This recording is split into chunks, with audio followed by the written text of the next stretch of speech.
The new recruit called herself Private Lilly Harrow, fresh out of Sandhurst, all crisp salute and wide hazel eyes.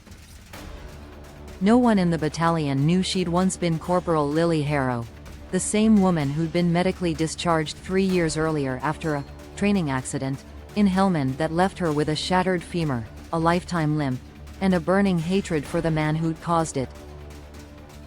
That man was now Captain Edward Teddy Langford, Golden Boy of the regiment, recently promoted after his tour in Estonia.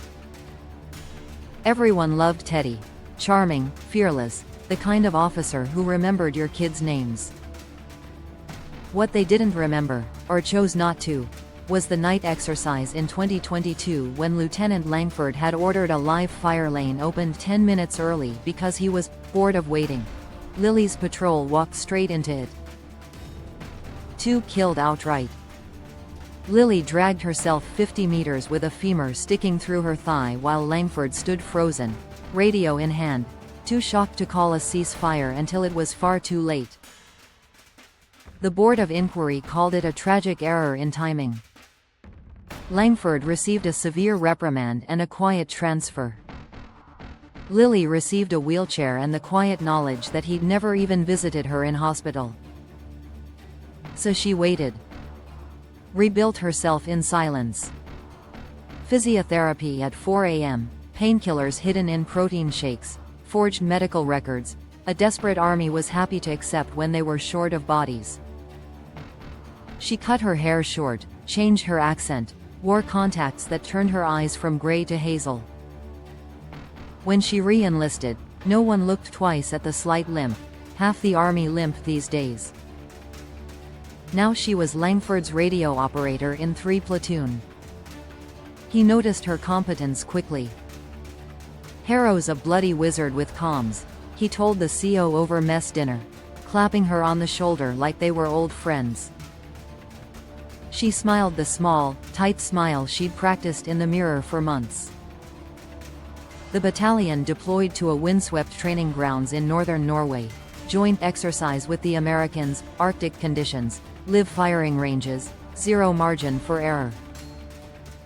Langford, eager to prove himself after Estonia, volunteered his platoon for every dangerous serial. Lilly made sure the comms plan was flawless, on the surface.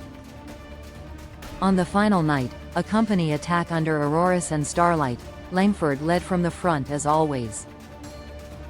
Lilly sat in the command vehicle, headset on, voice calm as winter itself. Blue 1, this is Sunray Minor.